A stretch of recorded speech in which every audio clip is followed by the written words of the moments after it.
자, 오늘 이 베드로전서 1장 1절 2절의 말씀을 가지고 정체성 위기, Identity Crisis라는 제목으로 좀 말씀을 나누도록 하겠습니다. 자, 미치고 팔짝 뛸 노릇이네. 이게 뭐냐 하면, 여러분 지금 보시는 이 사람 에드워드 아넷 존슨이라는 농구 선수입니다. 저 옆에 있는 농구 선수도 키가 클 텐데 머리 하나가 훨씬 더 높죠. 자, 이 사람이 6 feet 7 inches, 그러니까 2m 1cm, 굉장히 크죠. 몸무게가 215파운드. 자, 이 사람은 1981년부터 1999년까지 NBA 스타로 그렇게 활동을 했던 그런 아주 뛰어난 농구 선수입니다. 이 사람이요 1200게임에 나왔고요, 19,202점을 득점을 했고요, 리바운드가 4,832회고요, 그 다음에 어시스트를 2,550번을 했습니다. 굉장하죠. 예, 아주 발군의 실력을 뽐냈던 그런 아주 탁월한 선수입니다. 뿐만 아니라 이 사람은 이제 은퇴를 하고 난 다음에 그 아리조나주 피닉스에서 거주하면서 방송인으로 활동을 하고요, 또 어린이들에게 농구를 가르치고, 또 연사로 이렇게 또 많은 곳에서 강연을 하고, 또 지역사회 봉사를 많이 하는 그런 아주 모범적인 시민으로 또 살아가기도 했습니다. 자, 근데 이 사람이요 2006년 8월 8일 날 정말 끔찍한 일을 겪습니다. 그 일은 뭐냐면, 자, 이번에 보여드리는 사람은 에드워드 리 존슨이라는 사람입니다. 미들네임만 빼고 똑같아요. 나이도 앞에 아넷 존슨보다 한 4살 정도 많아요. 이 사람도 역시 NBA 스타 출신입니다. 자, 그런데 이 사람은 행실이 좋지를 못했어요. 경찰에 체포된 것만 100번이 넘습니다. 그리고 2006년 8월 8일 날 어떤 일이 있었냐면, 어떤 집에 이제 강도짓을 하려고 그랬는지 무단으로 침입을 했다가 8살밖에 안 된 어린 소녀를 성추행을 했습니다. 그래서 여러분 아시다시피 미국은 미성년자 성추행에 대해서 엄격하죠. 그래서 종신형이 선고됐습니다. 지금도 감옥을 종신형을 살고 있습니다. 자, 그런데 문제는 신문이나 방송 이런 데서 이제 이 기사를 보도하면서 에드워드 리 존슨이 이런 파렴치한 범죄를 저질렀다 하고 그 보도를 하면서 얼굴 사진은 에드워드 아넷 존슨을 게재를 한 겁니다. 그러니까 하루아침에 아넷 존슨, 그렇게 모범적으로 아주 열심히 봉사하면서 살아가던 아넷 존슨은 하루아침에 미성년자 성추행범이 돼가지고, 그런데 이 사람이요 정말 끔찍한 그 시기를 겪었어요. 잠도 못 자고 막 사람들이 오해하고 욕하고, 아무리 해명하려고 해도 받아들여지지 않고. 근데 이 사람이 나중에 이런 얘기를 합니다. 정말 자기가 이해할 수 없는 건, 너무나 힘들었던 건 뭐냐면, 자기 이웃집 사람들, Hey Bob, Hey John 하고 지내던 사람들, 그리고 자기의 친구들, 그리고 자기의 지인들, 이런 사람들이 득달같이 전화를 걸어서 뭐 팩트 체크도 하지 않고, 그 사람 표현에 의하면 상식적으로 이해하기 힘든 극악함으로 격렬하게 욕을 해댔다, 자기에게. 여러분, 정말 이 사람이 잠을 못 이루는, 여러분들 살아가면서 그런 일을 겪어보신 일이 있으신지 모르겠습니다. 저는 있습니다.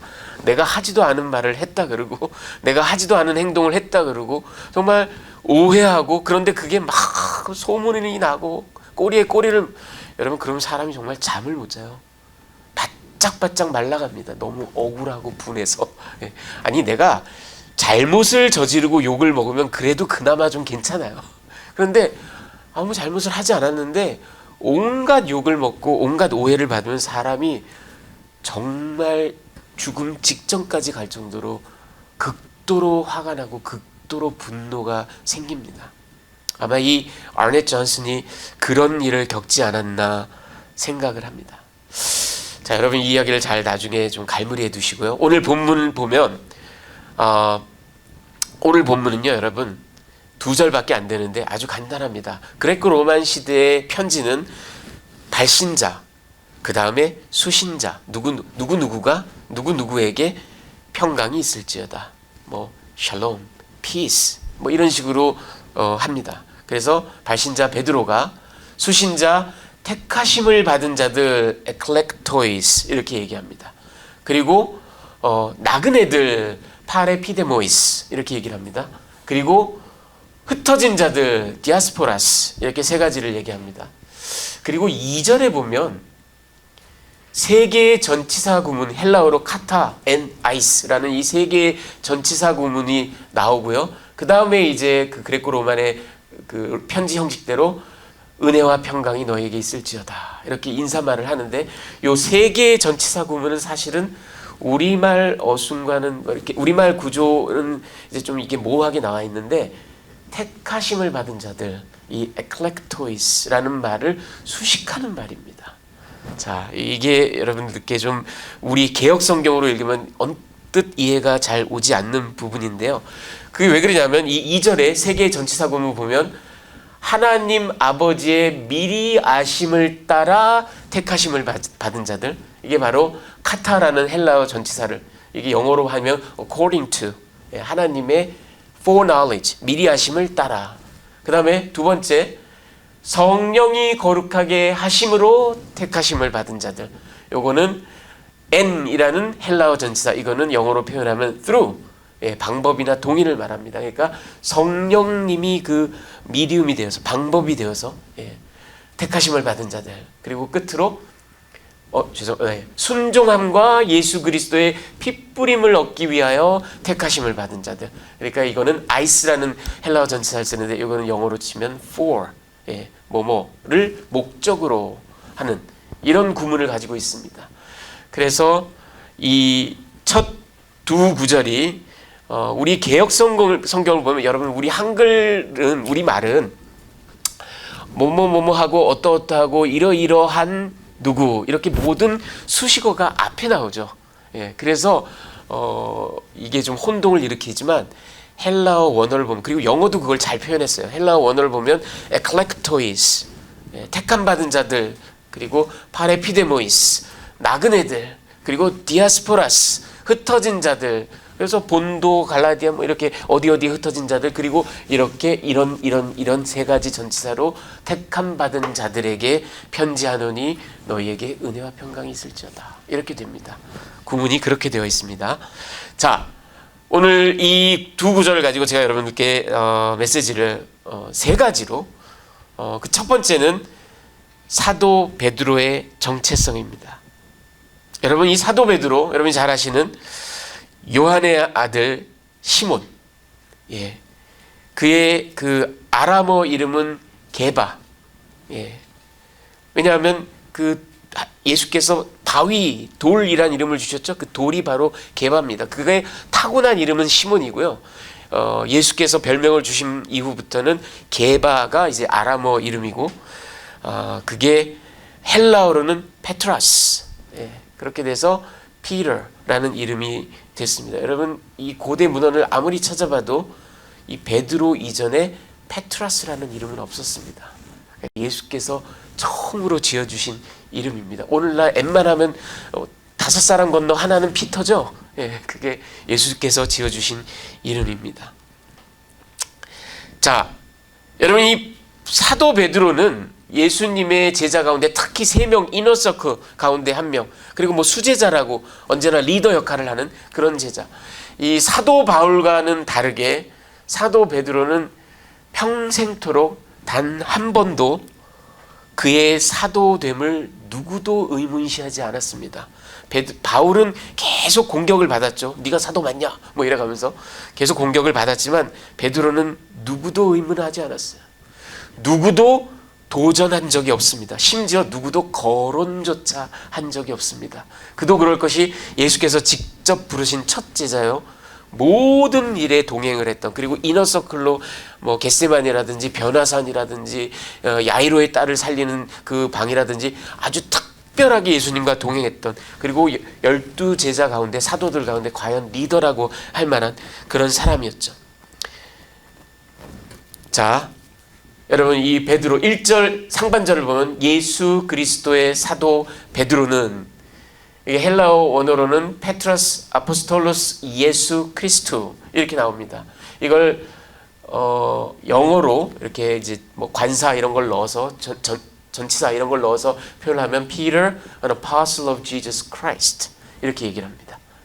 예수 그리스도의 사도. 여러분 근데 이 사도 이게 아포스톨로스라는 말이 사도, 메신저, 부름 받은 자, 보냄을 받은 자 이런 뜻입니다. 이 사도는 세 가지 요건이 필요합니다. 첫째, 예수께서 직접 부르셔야만 사도입니다. 예수께서 직접 부르시지 않은 사람은 사도가 아니에요. 그래서 바울이 계속해서 그 공격을 받죠. 하지만 여러분 아시다시피 바울은 다메섹 도상에서 부활하신 예수께서 직접 그를 부르셨어요. 예, 누구도 사실은 공격할 수 없습니다. 여러분이 잘 아시는 저 신약 전서의 끝부분에 있는 야고보서를 쓴 그 사도 야고보, 그 사람도 여러분 이 야고보는 제임스, 그러니까 요한의 형제 야고보가 아니고요, 예수님의 형제 야고보입니다. 그러니까 요셉과 마리아 사이에 태어난 예수님의 동생이죠. half brother죠. 이 야고보는 사실은 예수님 살아생전엔 예수가 미쳤다고 그랬던 사람이에요. 그런데 이 사람이 어떻게 사도가 됐을까요? 예, 고린도전서에 나오죠. 부활하신 예수께서 야고보를 직접 찾아가십니다. 그 일을 계기로 야고보는 완전히 사람이 변하여 예루살렘의 그 기둥이 되는 장로가 됩니다. 사도가 됩니다. 예수께서 직접 부르셨기 때문에. 자, 첫 번째 요건이 예수께서 직접 부르셔야 된다. 두 번째 요건은 이 사도는 복음을 전하고, 두 번째 그리고 교회를 세우고 교회를 치리하는 권한과 의무를 가지고 있는 그런 직분자가 바로 사도입니다. 자, 그리고 세 번째 사도의 그 요건이 뭐냐면 이게 아주 특별한 건데요. 사도는 성경을 남기기도 합니다. 예. 여러분 성경을 남길 수 있는 사람은 오직 사도 직분이 있는 자입니다. 여러분 따라서 이 사도 베드로의 편지는 단순히 소아시아에 있는 교인들에게 위로를 전하고 권면을 하는, 그리고 인사를 하는 그런 편지가 아니라 하나님께서 예수 그리스도를 통하여 부여하신 이 사도의 직분으로 진리를 선포하고 예수께 순종하기를 요청하는 그런 성경의, 오늘날 신구약 66권에 포함된 그 성경의 한 책이 되는 그런 특별한 편지가 됩니다. 여러분 사도가 이 요한계시록이 집필되고 난 이후에, 성경시대 이후에 사도는 더 이상 없습니다. 교회에 사도는 없어요. 사도적인 권위도 없습니다. 여러분 착각하시면 안 됩니다. 사도 직분도 없고 나에게 사도적인 권위가 있다, 이런 헛소리를 떠들고 다니는 사람을 절대로 따라서는 안 됩니다. 여러분 사도적 권위도 없습니다. 다만 사도적 가르침만 있을 뿐입니다. 사도들이 계승한 그 가르침을 이영석 목사도 지금 가르치고 있는 겁니다. 그러니까 사도적 가르침을 가르치는 거지 저에게 사도적 권위가 있는 건 절대로 아닙니다. 예.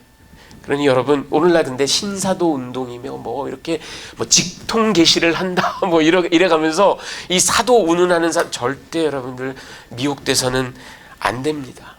여러분 사도는 생각해 보세요. 요한계시록 이후에 67번째 책이 있나요? 없어요. 하나님께서 만약 우리에게 또다시 사도를 일으키신다면 그거는 성경을 주시기 위함일 겁니다. 그런데 우리에게 그런 일은 없어요. 그리고 또 하나 여러분, 초대 위대한 교부 터툴리안, 아이레니우스, 아타나시우스, 이 위대한 교부들, 그리고 제가 너무 좋아하는 히포의 어거스틴, 중세 토마스 아퀴나스, 그리고 종교개혁을 일으켰던 위대한 지도자들 마틴 루터, 존 켈빈, 존 넉스, 누구도 자기가 사도적이다라고 얘기한 적이 없고요. 심지어 주변에서조차 선생님은 사도적이십니다, 이따오 말을 한 적이 없습니다. 예, 그러니까 여러분 이거는 분명하게 여러분들이 알고 넘어가요. 교회에 그때 당시에 하나님께서 특별한 섭리로 우리에게 주셨던 이 사도, 그 사도적 직분으로 우리에게 편지를 남기고 있는 겁니다. 자, 두 번째, 수신자들의 정체성을 우리가 좀 보죠. 그러면 수신자들의 정체성. 자, 아까도 말씀드린 것처럼 여러분, 이 본도, 갈라디아, 갑바도기아, 아시아와 비두니아에 흩어진 나그네, 여기에 에클렉토이스, 파레피데모이스, 디아스포라스, 이게 영어로 얘기하면 to God's elect, 선택된 자들, strangers, 나그네들 또는 거류민들, 그리고 디아스포라들, 디아스포라스, 그러니까 흩어진 자들 하면서 본도, 갈라디아, 갑바도기아 이렇게 이런데 흩어진 자들 이렇게 나오는 겁니다. 자, 요거를 먼저 설명을 좀 해드릴게요. 여러분, 이 본도, 갈라디아, 갑바도기아 이렇게 나오는데 보세요. 본도랑 저 비두니아가 떨어져 있죠. 근데 보세요. 이게 지금 베드로 당시 로마의 행정구역인데 비두니아와 본도, 비두니아는 사실은 그때 당시에는 하나의 행정구역입니다. 그런데 베드로가 왜 이걸 떨어뜨려 놨을까요? 그것도 하나는 제일 먼저, 하나는 제일 뒤에. 여러 가지 설이 있지만 가장 신빙성이 있는 건 이겁니다. 이 본도 제일 북단에 흑해 연안에 시노페라는 도시가 있습니다. 이 시노페에서 출발을 해서요, 본도, 시노페, 그 다음에 그 바로 밑에 갈라디아, 바로 밑에 갑바도기아, 다시 아시아를 거쳐서 비두니아, 본도로 이렇게 한 바퀴 시계 방향으로 돌면 아시아 지역의 모든 교회들을 이렇게 쭉 돌아갈 수가 있습니다. 그래서 편지를 그때는 다 회람을 했거든요. 갈라디아에 가서 어느 회당에 가서 그 편지를 또 읽고 거기다 사본을 또 만들고 원본은 또 출발시키고 이런 식으로 했단 말이죠. 그러니까 요 방향으로 이렇게 도는 그 순서로 그 지명을 적은 겁니다. 아닌 게 아니라 한 70여 년 전에 주전 한 14년 무렵에 헤롯 대제가 바로 이 시노페를 출발해서 요 경로로 이렇게 소아시아를 순회한 적이 있었습니다. 아마도 그 경로를 따랐던 것 같습니다. 자, 그런데 이 베드로전서 1장 1절 2절의 그 편지 서두를 보면요, 여러분, 저자는 사도 베드로, 그리고 수신자는 소아시아의 기독교인들입니다. 그리고 발신 장소는 사도 베드로는 이거를 로마에서 썼을 것이라고 우리가 추정을 합니다. 그리고 그 시기는 사도 베드로가 순교하기 직전, 약 한 2, 3년 전, 그래서 주후 62년경으로 우리가 그렇게 생각하고 있습니다. 그리고 내용은 여러분, 이 별거 아닌 것 같은 아주 일상적인 그 인사말이지만 사실은 이 안에 삼위일체 교리며 하나님의 예정과 선택에 관한 교리, 그리고 그리스도의 대속, 속죄, 성령님의 중생케 하심, regeneration, 회심, conversion, 양자됨, 성화, 이런 그 기가 막힌 닥트린들이 막 응축돼서 녹아 들어가 있는 그런 구절입니다. 그리고 이 편지의 목적은 소아시아 지역의 이 고난과 불시험을 당하고 있는 성도들에게 낙심하지 말아라.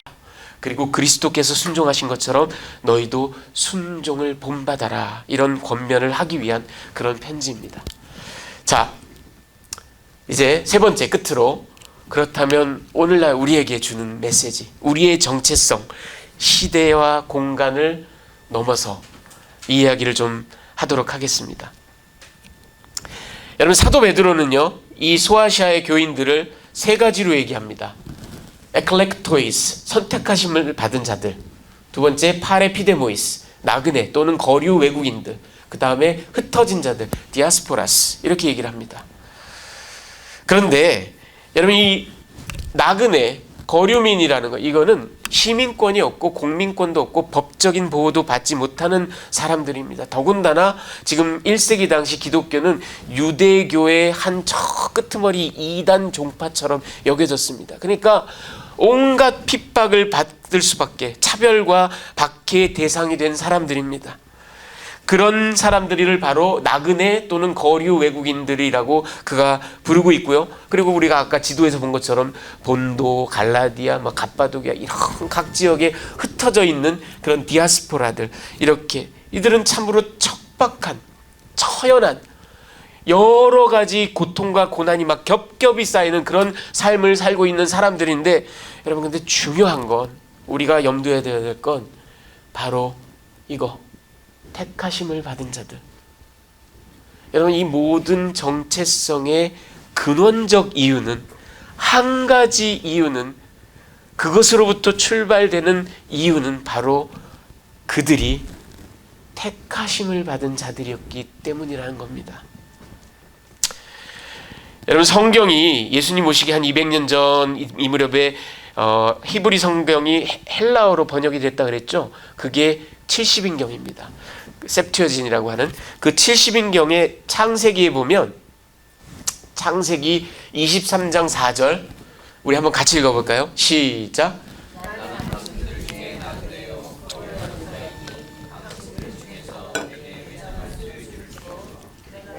죽은 자를 내 앞에서 내어다가 장사하게 하시오. 여러분 창세기 23장에 보면 우리가 얼핏 보기에는 굉장히 정겨운 장면 같아요. 마치 그 옛날 그 농심라면 선전처럼 형님 먼저, 아우 먼저, 형님 먼저 이러는 것처럼, 이 땅을 이 막벨라구를 거저가지십시오. 아닙니다, 내가 돈 내겠습니다. 아닙니다, 거저가십시오. 아닙니다, 돈 내겠습니다. 여러분 근데 그렇게 정겨운 장면이 절대 아닙니다. 햇사람들은 그걸 거저주겠다는 이유는 이 사람이 공민권이 없는 나그네요 거류하는 자, 파레피데모스, 단수로는 파레피데모스이기 때문에 계약서를 남기지 않고 언제라도 다음 세대라도 그냥 도로 뺏어가기 위해서예요. 아브라함이 그토록 돈을 내겠다고 한 건 여기에다가 알박기를 꽉, 하나님의 그 뜻을 따라 이건 이제 내 땅, 알박기를 꽉 하려고 한사코 돈 안 내도 된다는 거, 그렇게 내는 거였어요. 여러분 그때 아브라함이 하는 말, 나는 여러분들 가운데 거류민에 불과하지만, 그런 얘기예요 사실은. 비록 내가 아무 공민권도 없고 시민권도 없고 땅에 대한 소유권도 주장할 수 없는 그런 파레피데모스에 불과하지만, 그렇게 얘기하는 겁니다. 이 셉튜어진 성경에 바로 파레피데모스, 여러분 아브라함이 바로 그 거류민 파레피데모이스의 원조입니다. 그런데 아브라함이요, 이렇게 머리 둘 곳 하나 없고 여기저기 유목민으로 다니고, 그 가나안 땅을 100년 동안이나 이리저리 유리방랑하고, 그 왜 그랬겠어요? 그 많은 고난, 그 고통, 그 어려운 삶, 이유는 딱 하나, 하나님께서 그를 선택하셨기 때문에. 갈대아 우르에서 잘 지내고 있는 그를 너는 복의 근원이 되어라, 가나안으로 가라 하고 선택하셨기 때문에 그가 나그네가 된 것이고, 그가 믿음의 조상이 된 것이고, 그가 바로 예수 그리스도의 선조가 되는 겁니다. 여러분 이 모든 것은 선택에서 근원합니다. 오늘 베드로가 똑같은 이야기를 저 소아시아 교인들에게 하고 있습니다. 너희가 비록 고통받고 있지만, 고난받고 있지만 이 모든 것은 God's elect, eccletois, 너희가 하나님의 선택을 받았기 때문이다 하고 이야기를 하고 있는 거예요. 여러분 우리에게도 동일합니다. 우리는 하나님의 부르심을 받은 자들, 선택함을 받은 자들이기 때문에 고통이 있고 고난이 있어도 하나님께서 부르신 이 부르심의 한 국면, 한 부분, 이렇게 우리가 감내해 나갈 수 있는 겁니다. 자 여러분, 근데 그 거류민 파레피데모이스, 그 stranger라고 번역하기도 하고 어떤 성경에서는 sojourner 이렇게 얘기를 하기도 합니다. 여러분 sojourner를 들으면 뭐가 생각이 나시죠?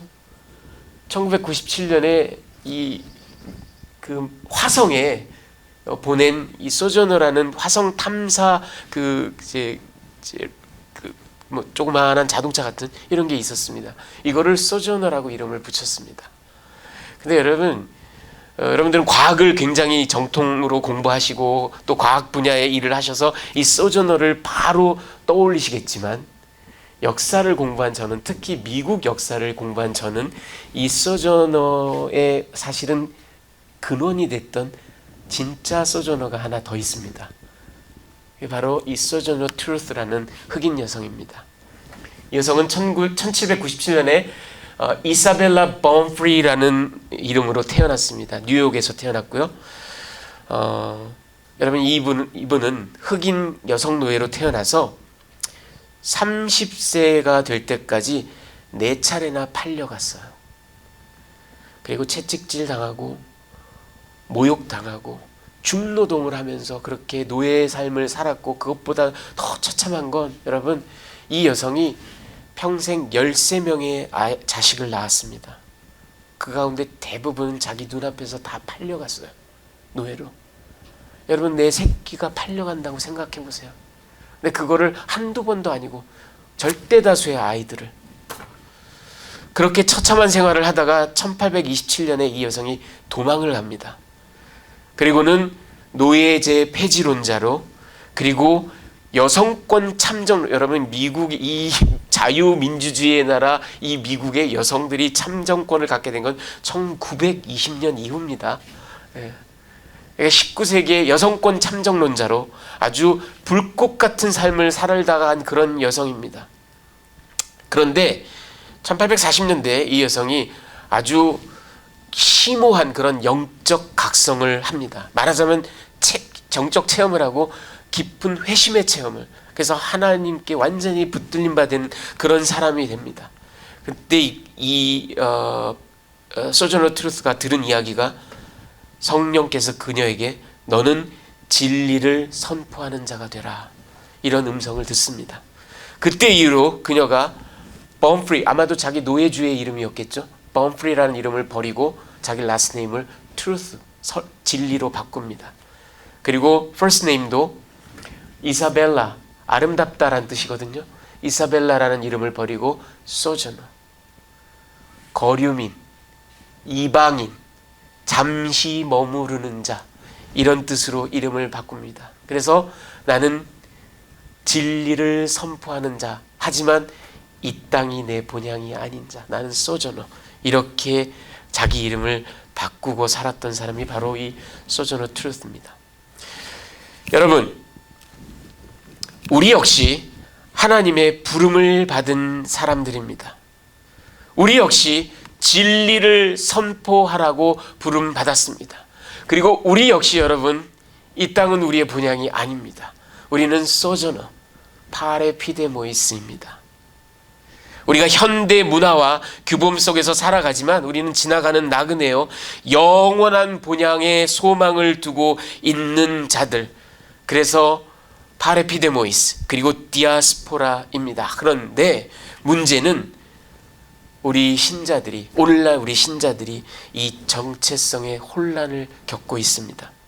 너무나 우리를 둘러싼 문화와 이 세속, 자본주의 사회, 이 컬처가 너무나 강력하다 보니까 우리가 정체성의 혼란을 겪고 있습니다. 그야말로 정체성 위기입니다. 뭘 보면 알 수 있어요?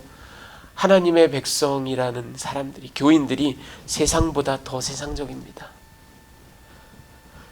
자본주의 소비자들보다 더 소비자적입니다.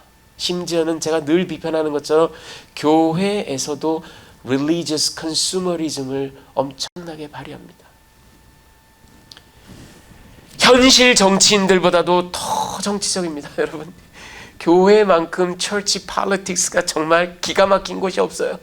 미국 사람들은 몇만 불짜리, 몇십만 불짜리 변호사들까지 사가면서 교회 politics를 합니다. 우리 한국교회도 마찬가지고, 세상 사람들과 다를 바 없는 부도덕하고 현세지향적인 모습을 교회가, 또 교회 지도자들이, 온갖 성적 추문, 온갖 치부, 이런 것들, 그래서 부와 재산과 명예를 음란할 정도로 우상 숭배하고 있는 것이 현실입니다. 그러면서 그저 필요할 때만 나 기독교인이에요. 나 신자예요. 더군다나 여러분, 현대 교회가 또 잘못된 교리를 가르치는 것 중에 하나가 뭐냐면, 여러분, 이 교회가 고통을 또는 환난을 굉장히 비정상적인 것, 바람직하지 못한 것, 부정적인 것, 심지어 뭔가 잘못된 것, 그래서 너 뭔가 죄가 있어. 죄가 있으니까 그런 고통이 있는 거야. 이렇게 그려냅니다. 오히려 교회는 그래서, 아니, 교회가 진짜 제대로 된 교회라면 successful 해야지. 승승장구해야지. 세상 기업보다도 더 잘 나가야지. 사람들이 다 부러워하고 우러러볼 정도로, 그 정도가 아니라 우위를 점하고, 세상에서 우위를 점하고 지도력을 발휘하고 막 권세를 휘두르고, 그래야 진짜 축복받은 교회지, 그래야 진짜 교회지, 이렇게 선포합니다. 하지만 여러분, 기독교는 애초부터 고난이 그 부르심의 별책부록이었어요. 뭘 보면 알 수 있어요? 여러분, 예수께서 우리를 부르실 때 너희는 좁은 길을 가라, 좁은 문을 택해라, 그렇게 말씀하셨어요. 예수께서 우리를 부르실 때 너희가 나 때문에 공회에 끌려가고 채찍질 받을 것이다, 그렇게 말씀하셨어요. 예수께서 우리를 부르실 때 너희가 나를 따르려거든 날마다 십자가를 지고 자기를 부인하고 나를 따를 것이니라, 그렇게 말씀하셨어요. 여러분, 예수께서 요한복음에 세상이 나를 미워하니 세상이 너희도 미워할 것이다, 이렇게 말씀하셨어요. 여러분, 기독교인의 고난은, 기독교인의 어려운 삶은 우리 부르심의 사실은 동전의 양면입니다. 그런데 현대교회는 그거와 정반대로 나아가고 있습니다.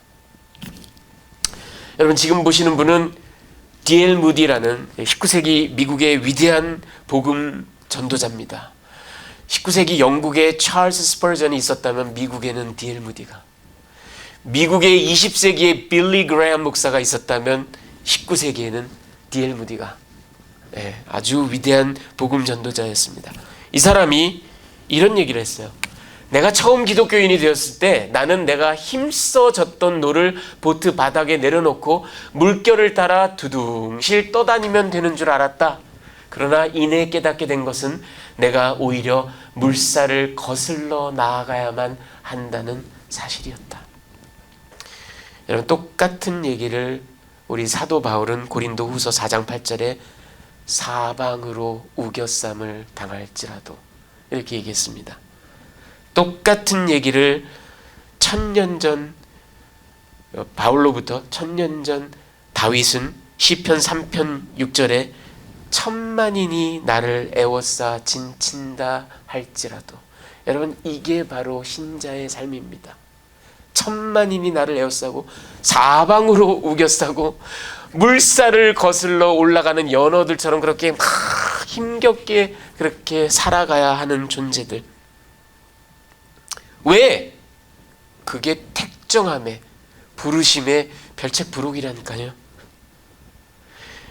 여러분, 아까 제가 서두에 한 아넷 존슨 얘기를 잠깐 다시 하겠습니다.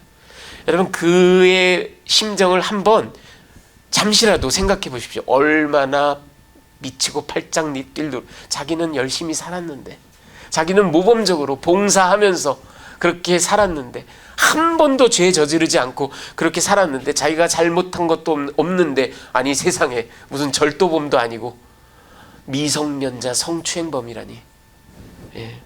그가 자기의 아이덴티티가 이렇게 믹스업돼 버려서 겪게 된 그 분노와 그 좌절과 그 고통을 여러분 한번 정말 10분의 1이라도 한번 생각해 보십시오.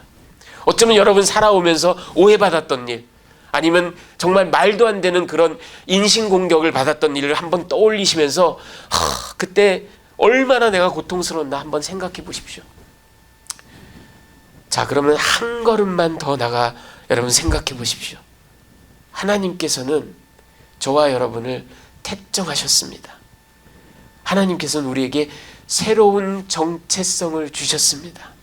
더군다나 그 정체성은 그냥 뭐 별것도 아닌 그런 게 아니라 하나님의 근본 본체이신 아들을 십자가에 죽여가면서 그 아들의 의로움을 죄투성인 저와 여러분에게 덧입혀 주셔서 새로 주신 정체성입니다.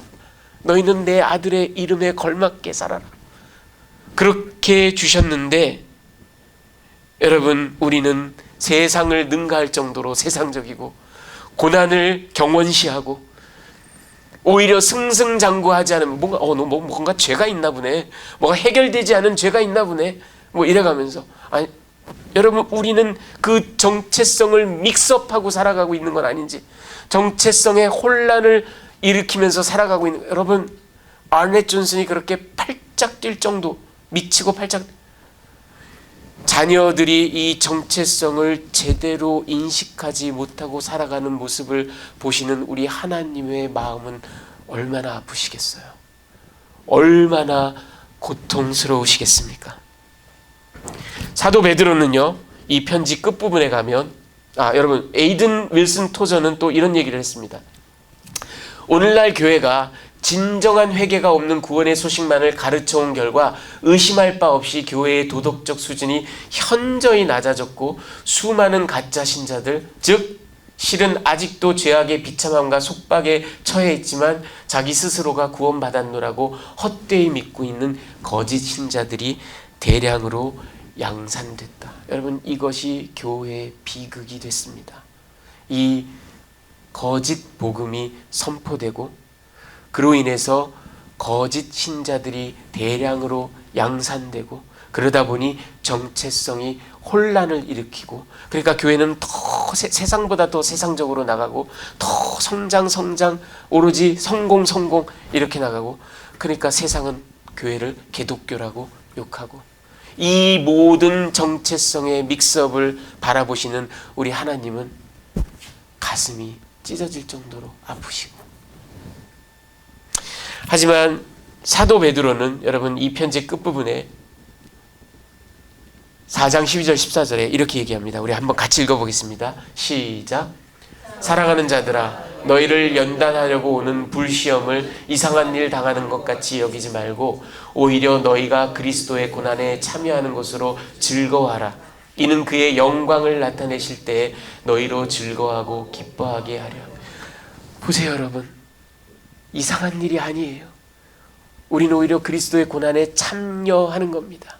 그리고 그 고난의 끝은 그리스도의 영광이 나타날 때 우리도 그 참예한 고통으로 인하여 그 영광에 함께 들어가는 것입니다.